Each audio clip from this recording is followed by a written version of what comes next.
Uganda urgently needs an awakening. That's right. Uganda urgently needs an awakening. And here is why. I'll keep this video very, very short. Ladies and gentlemen, welcome back to my channel. My name is Omofirika Andrew, and in this video, I feel it should have been the first one that I recorded, but here we are. Well, Uganda needs an awakening because it's not only one of the youngest populations in the world, but it also has one of the longest serving president in Africa, if not the world. This man, Yoweri Kaguta Museveni, is so determined in turning Uganda into a monarchy.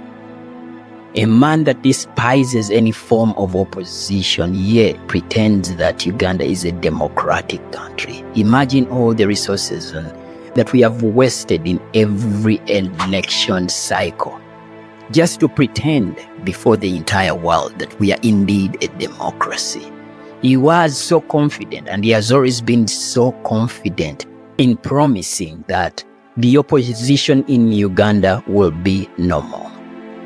I remember some of the conversations I had with my mates before moving out of the country when we were talking about the opposition in general, and how I was always very, very skeptical about the quality of our opposition in Uganda.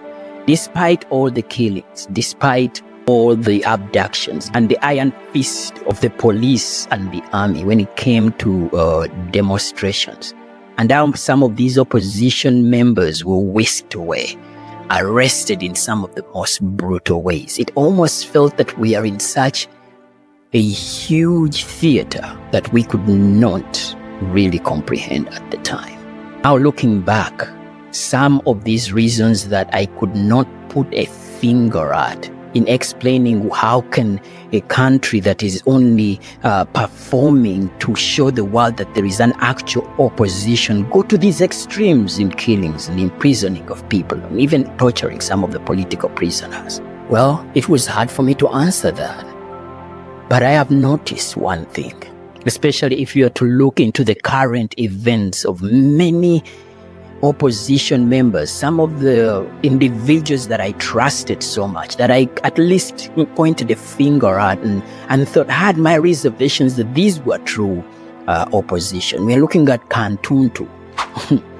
I mean, this man in those commissions of inquiry, parliamentary committees, when he was grilling individuals that were later on discovered to be corrupt in their respective public offices or no civil offices, whatever you can call them. And we looked at him playing the part, very assured in his grilling of all these people that had mismanaged public funds. And then I looked at Nobert Mao when he spoke. I remember, of course, not forgetting Mathias Mpuga. Oh my goodness. Senyonyi. You looked at all these individuals and you're like, yes, at least if I can have a question mark on the likes of other opposition members, these ones, I still retain the hope that they are indeed serving for the purposes and the justice of the people of Uganda. Thank God for Kyagulanyi Ssentamu.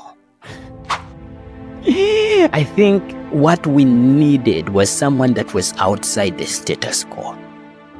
In Kyagulanyi Ssentamu, a person who was so defiant when he decided that, well, my musical career as Bobi Wine is going to be on the hold. Let me go to the parliament.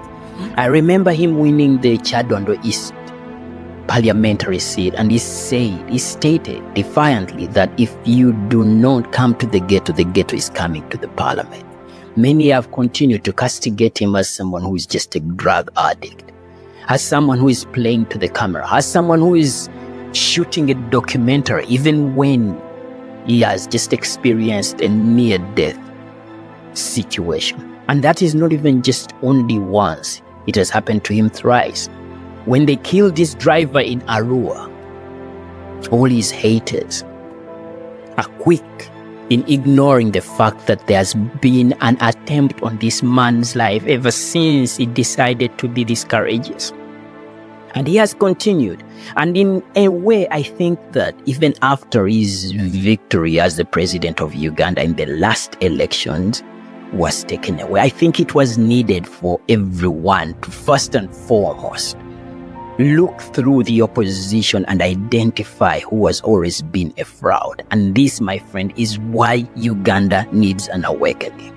Because people that dress in sheepskin while being wolves have littered the entire opposition. Museveni has used it as a Trojan horse. There is just so many moles within the opposition. And by weakening the opposition, how can we keep the government of Uganda accountable?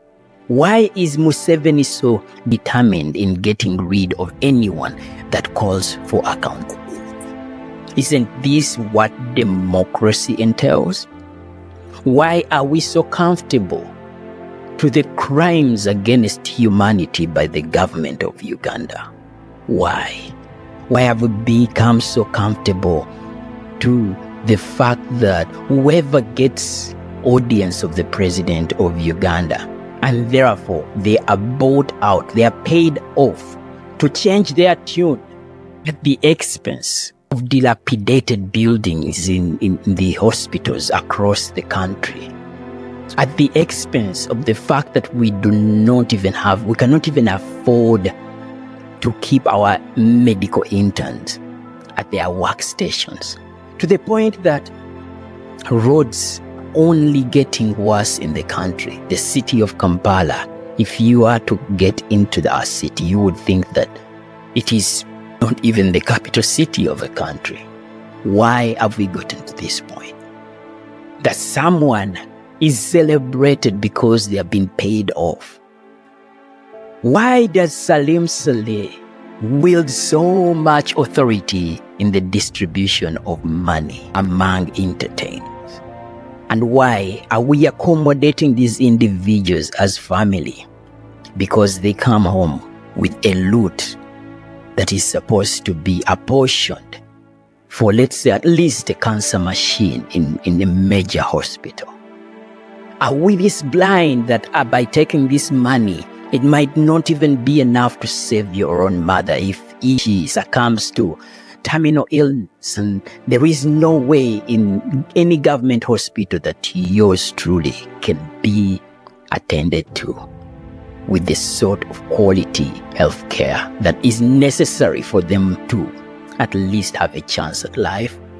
Are we this blind that even our kids are going to be going to these same schools whose money we have robbed simply because our silence has been bought, just so we can enable an autocrat to continue in laying the foundations of a monarchy that should never be, if we are talking about democracy?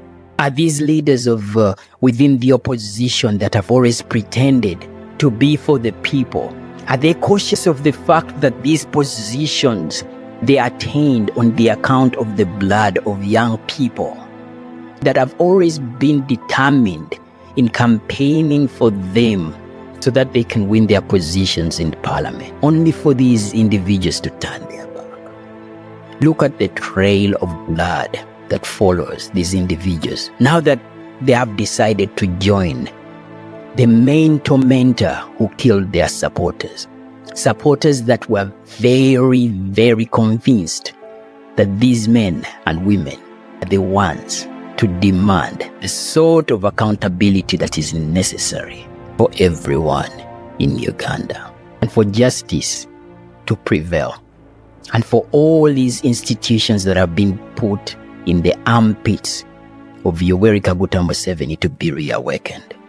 Why isn't everyone questioning the bottomless pit of resources in the compound of General Salim Saleh? And how comes that it coincides with the time when Uganda does not even have a governor of the Bank of Uganda? There are so many questions.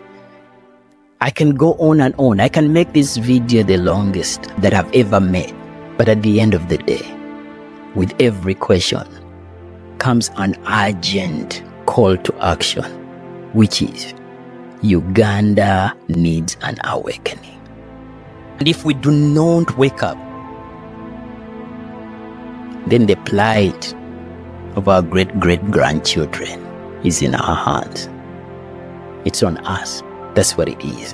This is the Uganda awakening. Let me know what you think. Please answer any of those questions that I have asked in the comment section, and I will see you in the next video.